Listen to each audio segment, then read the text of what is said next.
तो कैसे हैं दोस्तों, जैसे कि हमने गंगा नदी, ब्रह्मपुत्र नदी, इन सब नदियों के बारे में पढ़ा, तो आज हम लोग देखने वाले हैं गोदावरी नदी। आखिर गोदावरी नदी क्यों इम्पोर्टेंट है? तो गोदावरी नदी थोड़ी सी बड़ी नदी है, ठीक है, और लंबी नदी भी है। इस वजह से हम लोगों के लिए जो गोदावरी नदी है वो इम्पोर्टेंट हो जाती है।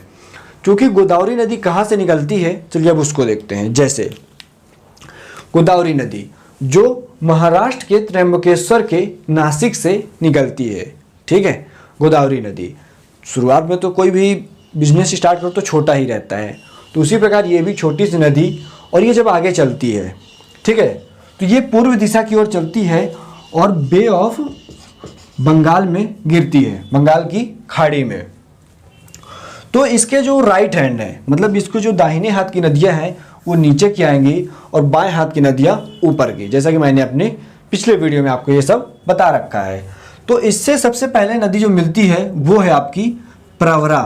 प्रवरा के बाद है मूला, और मूला के बाद है मंजरी। प्रवरा, मूला, मंजरी, ठीक है। प्रवरा, मूला और मंजरी। मंजरी चूंकि आप लोग याद रखिएगा कि आम में जो बौर लगता है, जो उसमें फल आने से पहले जो उसमें फूल टाइप का लगता है, उसे हम लोग मंजरी कहते हैं। मंजरी, मंजरी, ठीक है। अब अगर इसमें बड़ी की मात्रा हटा दूं तो ये देखिए मंजरा बन गया, जो कि नदी का नाम है। तो प्रवरा, मूला और मंजरा, ठीक है, ये गोदावरी नदी में मिलती हैं, ठीक है। इसके बाद हम लोग ऊपर चलते हैं, तो ऊपर में एक नदी है पूर्णा, पूर्णा नदी। तो चूंकि एक चीज इसको याद रखिएगा कि अगर कोई व्यक्ति ये सोचे कि क्या उसके पास पूर्ण नॉलेज है, दैट मीन्स कि उसके पास क्या कंप्लीट नॉलेज है, तो इसका आंसर होगा नो। किसी भी व्यक्ति के पास कंप्लीट नॉलेज नहीं हो सकता है, कहीं ना कहीं मिस्टेक हो ही जाती है। तो ठीक ये है पूर्णा नदी। तो क्या इसके पास पूर्ण रूप से अपने आप में पूर्ण है? नहीं, ये भी अपने आप में पूर्ण नहीं होगी। होने के लिए हो भी सकती है, बट हम लोग क्या कहेंगे कि ये पूर्ण नहीं है। पूर्णा नदी पूर्ण नहीं है, तो उससे याद रखिएगा पूर्णा नदी।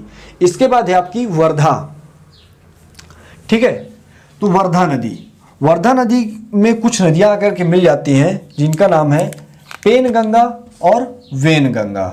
पेनगंगा और वेनगंगा। तो लोग कहते हैं ना मुझे पेन वेन नहीं होता है, ठीक है, पेन किलर खा लीजिए, या मुझे को पेन वेन नहीं हो रहा है, ऐसे लोग नॉर्मल बोलते हैं। तो ये वही वाला पेनगंगा और वेनगंगा है, ठीक है, जो गोदावरी में मिलते हैं। पेनगंगा, वेनगंगा, जो कि वर्धा नदी में मिलती है, ठीक है। इसके बाद है आपकी इंद्रावती।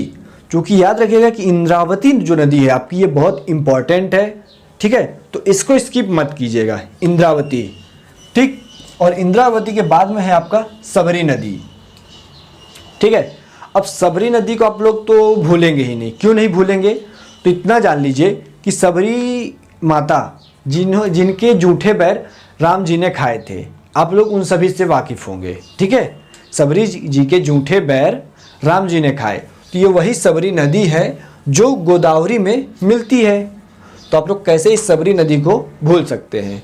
और फिर ये गोदावरी नदी पश्चिम से पूर्व दिशा की ओर बहती हुई बंगाल की खाड़ी में गिर जाती है, ठीक है।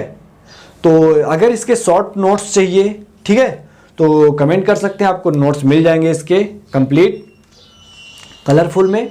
और जो भी आपको नए टॉपिक में वीडियो चाहिए, आपको कुछ सजेस्ट करना है तो आप लोग सजेस्ट कर सकते हैं कमेंट में। बाकी आज के लिए इतना ही, अब मिलते हैं हम लोग नेक्स्ट वीडियो में नेक्स्ट नदी के साथ। आज के लिए इतना ही, थैंक्स फॉर वॉचिंग।